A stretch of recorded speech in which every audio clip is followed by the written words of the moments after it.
नमस्कार। बिहार तक में आपका स्वागत है और मैं हूं सुजीत।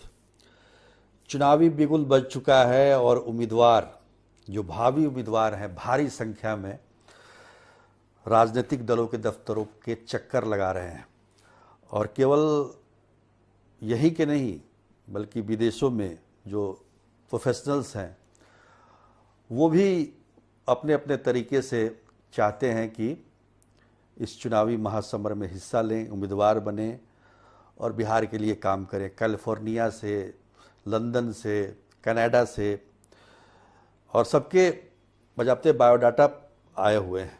तो इस बार जो है उम्मीदवारों का चयन राजनीतिक दलों के लिए एक कड़ी मशक्क़त है। कांग्रेस जो कि अभी हाल ही में उनके नेता राहुल गांधी ने जो वोटर अधिकार यात्रा पूरी की, उसमें कुछ ज़्यादा ही उत्साह देखा जा रहा है। ऑनलाइन और ऑफलाइन दोनों तरीके से आवेदन आ रहे हैं उम्मीदवारों के। लेकिन एक बात समझने की है, देखिए मैं क्यों कह रहा हूं कि उम्मीदवारों का चयन बहुत ज़रूरी है, क्योंकि 2020 के चुनाव को हम मापदंड रखें तो दो चीज़ें बड़े साफ तौर पर उभर कर सामने आती हैं। देखिए पिछले 5-6 विधानसभा चुनाव आप देख लीजिए, 2000 से रखते हैं, 2000 के विधानसभा से, तब से लेकर अब तक लड़ाई जो है बिहार में गठबंधनों के बीच ही रही है। एक तरफ एनडीए, दूसरी तरफ महागठबंधन। पार्टियां बदल जाती हैं कुछ पार्टियां, लेकिन कमोवेश लड़ाई दोनों के बीच में होती है। पर आपको जानकर आश्चर्य होगा कि बिहार विधानसभा के कुल 243 सीटों में से 12% सीट ऐसी है जिस पर ये गठबंधन के जो उम्मीदवार होते हैं वो तीसरे नंबर पर थे। अब यहाँ तो सीधी लड़ाई आप की बात कर रहे हैं, 12% का मतलब हो गया 29 सीटों पर ये जो गठबंधन, चाहे वो एनडीए को हो चाहे वो महागठबंधन को हो, तीसरे नंबर पर रहे 29 सीटों पर, जिसमें से सबसे ज़्यादा जेडीयू जो तीसरे नंबर पर रही है। जेडीयू को अच्छा खासा नुकसान हुआ था 2020 में, आपको पता ही है कि एलजेपी ने अलग चुनाव लड़ा था एनडीए से और जहाँ जहाँ जेडीयू के उम्मीदवार थे वहाँ उम्मीदवार खड़े किए थे, जिसकी वजह से जेडीयू की सीटें घटकर 43 पर आ गई। लेकिन माना जाता है कि अगर एलजेपी उस समय साथ होती तो 33 सीटें और मिलती जेडीयू को। खैर वो तो बीती बात हो गई, लेकिन हम चर्चा कर रहे हैं कि 29 सीटें, जिसमें से आप समझिए कि 12 सीटों पर जेडीयू तीसरे नंबर पर रही, जो कि इतने सालों से सत्ता में है बिहार में। उसके बाद 5 सीटों पर बीजेपी, हम एक सीट पर, वीआईपी चूंकि एनडीए में थी तो वो भी एक सीट पर तीसरे नंबर पर रही। कुल मिलाकर 29 में से 19 सीटों पर एनडीए के उम्मीदवार तीसरे नंबर पर रहे। अब सोचिए कि इसी पार्टी ने 2020 में सरकार भी बनाई थी, उनको बहुमत मिला था, लेकिन उनके उम्मीदवार तीसरे नंबर पर रहे 19 सीटों पर। तो ये तो उम्मीदवारों के चयन का एक कारण हो सकता है। दूसरा कारण मैंने बताया कि एलजेपी के, क्योंकि एलजेपी में ऐसी 25 सीटें थी जिसमें चिराग पासवान की पार्टी एलजेपी को जितनी वोट आई उतनी वोट से जेडीयू की हार हुई थी 25 सीटों में। खैर, और दूसरी तरफ हम महागठबंधन की चर्चा करें तो 10 सीटों पर महागठबंधन के उम्मीदवार तीसरे नंबर पर है, जिसमें सबसे ज़्यादा कांग्रेस के बारे में देखिए, अभी पिछली बार 70 सीटों पर कांग्रेस चुनाव लड़ी थी, इस बार 76 सीटों का दावा है। और कई सीटें तो ऐसी हैं जो आरजेडी से वो लेना चाह रही है, अदला बदली करना चाह रही है।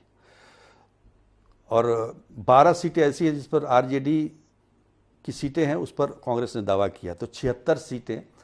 खैर ये तो अभी गठबंधन में क्या होता है वो तो देखना पड़ेगा, क्योंकि 76 सीट अगर ये ले जाएंगे, 60 सीट मुकेश सहनी मांग रहे हैं, तो दोनों मिला के जोड़ लीजिए 136 सीटें यही हो गई, बाकी बचे कितनी सीटें 107, उसमें आरजेडी और लेफ्ट पार्टियां रहेंगी। खैर ये तो बाद की बात है, लेकिन ये सोचने वाली बात है कि कांग्रेस 6 सीटों पर, आरजेडी 2 सीटों पर, सीपीआई और सीपीएम एक एक सीट पर तीसरे नंबर पर रही है।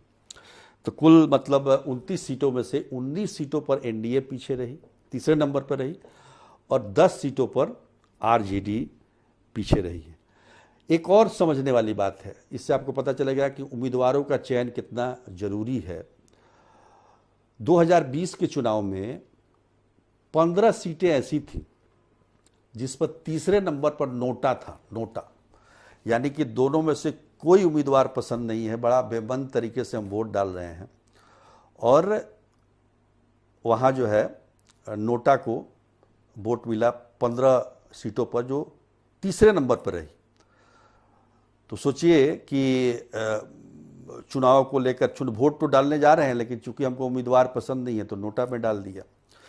तो ऐसे सीटों में अगर हम आकलन करें तो सबसे ज़्यादा भोरे जी की, जो कि गोपालगंज का है, 8110 वोट जो है नोटा में गए, सबसे ज़्यादा। उसके बाद रानीगंज है 5577, बनमनखी है 5384, दरौली 4867, हिसुआ है 4300। उसके बाद लगातार इस तरह से बख्तियारपुर है 3744, और पटना साहिब भी है 3234। तो कहने का मतलब ये है कि ये इंगित करता है कि आपने उम्मीदवारों के चयन में गड़बड़ी की है, जिसकी वजह से जनता ने आपके उम्मीदवारों को पसंद नहीं किया। इस बार बहुत सारी चर्चाएं हो रही हैं कि बहुत विधायकों का टिकट कटने वाला है, सिटिंग विधायकों का, जो बहुत सालों से 7 से लेकर 8 बार के विधायक हैं, और लोग एक तरीके से थक चुके हैं उनको देख देख के, और वो भी एकदम मोनोटोनस हो गए हैं कि उनको भी पता है कि कैसे चुनाव जीतना है और कैसे जनता को टैकल करना है। तो जनता कुछ नया चाहती है, और उसको है कि नए लोग आएँ और नए तरीके से कुछ काम हो। एक विधायक जो है लंबे समय से रह जाता है तो एक खास सेगमेंट को ही वो प्रभावित कर पाता है, चाहे वो अपनी जाति का हो, अपने समाज का हो, पूर्ण विकास नहीं हो पाता है। तो उस बात का ध्यान में रखते हुए इस बार सभी पार्टियों की तरफ से ये इशारा तो मिल रहा है कि बहुत सारे जो सिटिंग विधायक हैं उनके टिकट कटेंगे, उनके उम्र के हिसाब से, उनके कामकाज के हिसाब से, उनके कार्यशैली के हिसाब से टिकट काटे जाएंगे। लेकिन ऐसी चर्चाएं हर बार होती हैं, लेकिन पर पार्टियां जो हैं अंत में देखती हैं कि भाई जीतने वाला तो यही है, पिछली बार 8 बार से जीत रहा है, इस बार भी दे ही देते हैं। लेकिन इस बार ऐसा होने वाला नहीं है, क्योंकि पिछली बार के चुनाव में और इस बार के चुनाव में अंतर है। लेकिन नोटा का बहुत सारा मैंने जिक्र किया है, इस बार जनसुराज भी है जो लोगों की पसंद बन सकता है, और जिस तरीके से जनसुराज का प्रभाव बढ़ रहा है वो स्थापित पार्टियों को सोचने पर मजबूर जरूर कर रहा है।